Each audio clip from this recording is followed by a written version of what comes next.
வேப்பிலைக்காரியாய் உன் வீடு தேடி உன் காலி வந்துவிட்டேன்.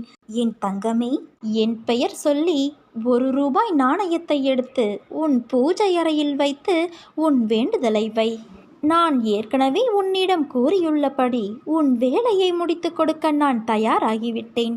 நான் நானாக இருக்கப் போகிறேன் என்று உன் மனதை சோதனையை எதிர்கொள்ள தயாராக மாற்று. இதுதான் முதல் படி. எனது கடவுளான அன்னை யாரைப் போலவும் நடித்தவர் அல்ல. அவர் தனக்கென ஒரு தனி வழியை உருவாக்கி கொண்டு அவராகவே இருந்து அதை நடைமுறைப்படுத்தி ஜெயித்தவர். அவர் என்னோடு இருக்கிறார். நான் பிறர் நடுவே தனித்தன்மையோடு இருக்கிறேன்.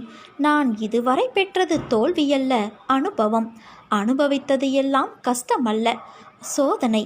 இதில் நான் ஜெயிப்பேன். நான் தோற்க பிறந்தவன் அல்ல, ஜெயிக்க பிறந்தவன் என்று கூறு. இவ்வாறு நீ கூறும்போது உன் மனதில் ஒரு தன்னம்பிக்கை, தைரியமாகியவை உன் மனதிற்குள் தோன்றுவதை நீ உணர்ந்து கொள்வாய். ஒரு ஆரம்பம் இருந்தால் ஒரு முடிவு உண்டு. பிறப்பு உறுதி செய்யப்பட்டால் இறப்பு உறுதி. அதேபோல நமக்கு கிடைத்த இந்த மானிட பிறவியை மகிழ்ச்சியோடும் பொறுமையோடும் வாழ வேண்டும். நாம் செய்கின்ற செயல்கள் நாளை சரித்திரம் படைக்க வேண்டும். எந்த ஒரு காரியத்தையும் தொடங்கும் முன்பு என்னை நினைத்து தொடங்கு. என் நாமத்தை உச்சரி. அதை நான் சுமூகமாக முடித்து வைப்பேன். இந்த மானிட படைப்புகள் அனைத்துமே அற்புதமானவை. நீ பட்ட வேதனை, அவமானம், மனக்கசப்பு, வறுமை, கடன் தொல்லை அனைத்தும் ஒரு முடிவுக்கு வரும் என் குழந்தையே. அனைத்தையும் உன் அன்னையான நான் பார்த்து கொண்டுதான் இருக்கிறேன். நீ செய்த பாவங்கள், தவறுகள் அனைத்தும் இன்றோடு ஓடி ஒளிந்து விட்டது. தொட்டதெல்லாம் பொன்னாகும் நேரம். நீ ஒரு நாளும் கலங்காதே. உன் அம்மா நான் இருக்கிறேன். நாட்களை நீ எண்ணிக்கொண்டு இரு. நீ அடுத்தவனுக்கு உதவி செய்யும் நேரம் வந்துவிட்டது தங்கமே. பிரிந்து சென்றவர் கைகூடும் நேரம். உன் உதவி நாடி பலர் வரும் நேரம். என் வாக்கு என்றுமே பொய்யாகாது. நீ பெரும் செல்வந்தனாகப் போகிறாய். காத்திரு, கலங்காதே, மகிழ்ச்சியாக இரு. என் கஷ்டம் தொடர்கதையாக இருக்கப் போகிறதா என கேட்கத் தோணுகிறதா? நிச்சயமாக இல்லை. எப்போது நீ என்னை உறுதியாக பற்றி கொள்ள ஆரம்பித்தாயோ அப்போதே நீ விடுதலையின் படியில் காலை வைத்து விட்டாய் என்பதை உறுதியாக நம்பு. அப்படியானால் உனக்கு விடுதலை உறுதியல்லவா? இந்த அன்னை உன்னுடைய வியாதியையும் வலியையும் பிரச்சனை போன்ற எதையும் நிர்மூலமாக்கி விடுவேன். அனைவர் மீதும் கருணை கொண்ட உன் அன்னையான நான் அன்போடு உன்னையும் பாதுகாப்பேன். இப்போது நீ பிரச்சனைகள், தடங்கல்கள் என்னும் கடலில் கழுத்து வரை மூழ்கியிருக்கலாம். துக்கமும் வேதனையுமாகிய படுகுழியில் ஆழமாக அமிழ்ந்து போயிருக்கலாம். ஆனால் அதை பற்றி நீ கவலைப்படாதே. அமைதியாயிரு. நம்பிக்கையோடு என் நாமத்தை இடைவிடாது சிந்திப்பவர்கள் துக்கப்படுவது கிடையாது. என் மீது விசுவாசம் கொண்ட உன் துக்க நாட்களை முடித்து வைக்க எனக்கு வெகு நேரம் ஆகாது. என் ஆலயப்படிகளில் கால் வைத்த பிறகு நீ சுகத்தின் மீதுதான் சவாரி செய்ய போகிறாய் குழந்தையே. என் நாமம் உன் உள்ளத்தில் இருக்கும் வரை எந்த கெடுதலும் உன்னை நெருங்க முடியாது. புதைக்கப்பட்ட விதைக்கு கூட எதிர்காலம் உண்டு. வெட்டப்பட்ட மரங்கள் கூட மீண்டும் வளர்வது உண்டு.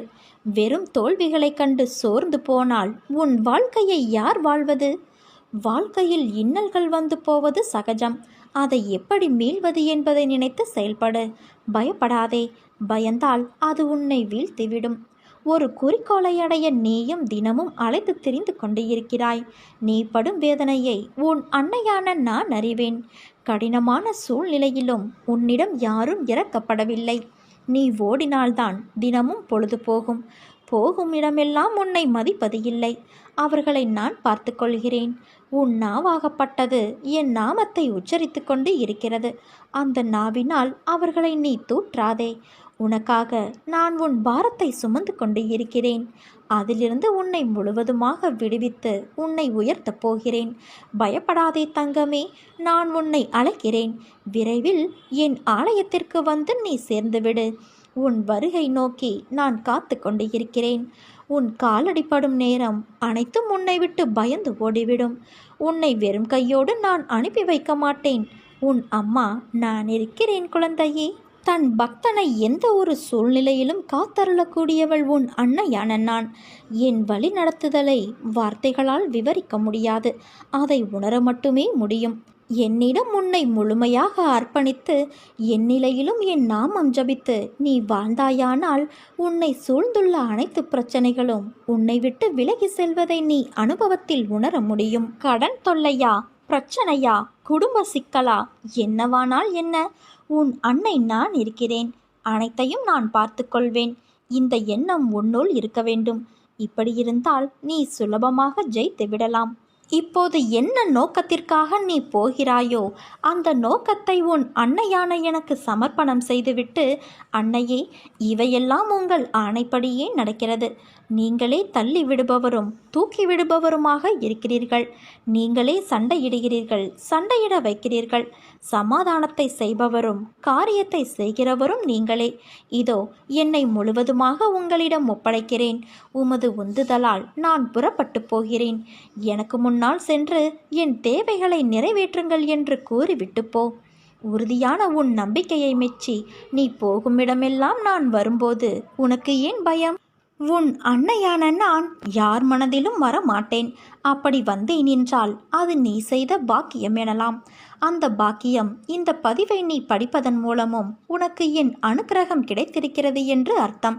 உன் இதயத்திற்கு உள்ளாகட்டும், ஆலயத்தில் விக்கிரக வடிவிலாகட்டும், தாளில் போட்டோவாகட்டும், நீ என்னை பார்க்கும்போதெல்லாம் நீ என்னிடம் கேட்கும் ஒரே கேள்வி, நான் உன்னை அதிகமாக நேசிக்கிறேனா என்பது. ஏனென்றால் பல வேளைகளில் நீ தவறு செய்து விடுகிறாய்.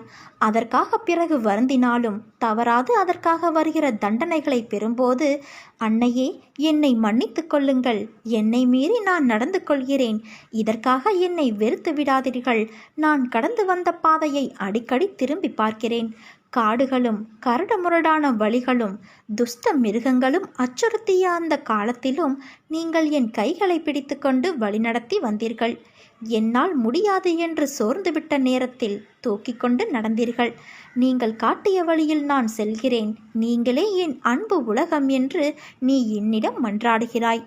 பிறகு எப்படி உன்னை நான் கைவிடுவேன்?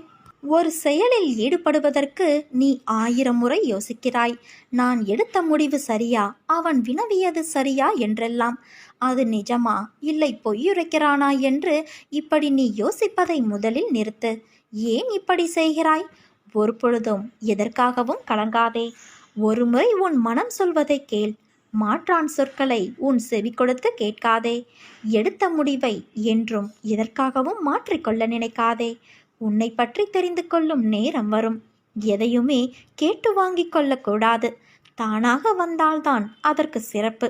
வாழ்க்கையில் புரிந்து நடைபோட்டு பழக கற்றுக்கொள் என் குழந்தையே. நீ நீயாக இரு. உன் சுயமரியாதை இழந்து அடுத்தவரிடம் பணிந்து போவதற்கு என்றுமே அவசியமில்லை. உன்னை புரிந்து கொண்டவர்கள் மட்டும் உன்னை சுற்றி இருந்தால் போதுமானது. உன்னை குறை கூறுபவர்களின் பேச்சை மனதில் ஏற்றிக்கொள்ளாமல் சென்று கொண்டே இரு. அவர்கள் எவரும் உன் வாழ்க்கையில் பயணிக்கப் போவது இல்லை.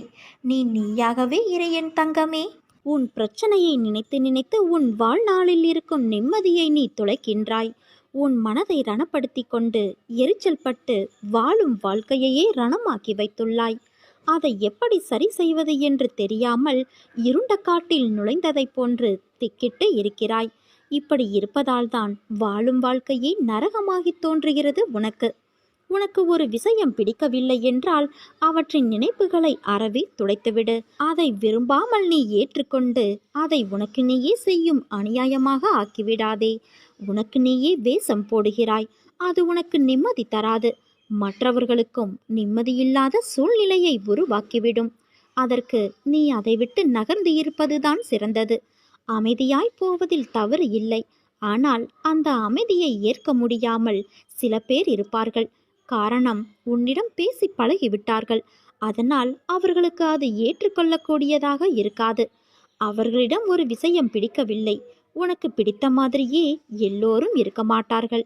ஆனால் அவர்கள் செய்யும் சில விஷயங்கள் உனக்கு வருத்தத்தை ஏற்படுத்தியது என்றால் அதை சொல்லி சண்டை போடாமல் அமைதியாக விலகுவதுதான் நல்லது. அது அவர்களுக்கு நீ விட்டு சென்றதாக தோன்றும். ஆனால் உண்மையான காரணத்தை அவர்களுக்கே நீ உணர்த்த வேண்டும் என்பது இல்லை. அவர்கள் உன்னை புரிந்தவர்களாக இருந்தால் அவர்களுக்கு தெரியும் அவர்கள் செய்த தவறு என்ன, எதற்காக நீ அமைதியாய் இருக்கிறாய் என்று. ஆனால் இதை ஒரு பெரிய விஷயமாக எடுத்து கலங்காதே. அதை மற்றவர்களிடம் நீ கோபமாய் வெளிப்படுத்துகிறாய். அவர்கள் என்ன செய்தார்கள்? அதனால் கோபத்தையும் எரிச்சலையும் விடு. ஒருவர் உன்னை காயப்படுத்தியது நியாயமில்லைதான். அதற்காக அந்த கோபத்தை மற்றவர்களிடம் காண்பிப்பது தவறு. நிச்சயம் நீ நிம்மதியோடும் சந்தோஷத்தோடும் வாழ்வாய் என் குழந்தையே. அதற்கு உன் அன்னையான நான் பொறுப்பு.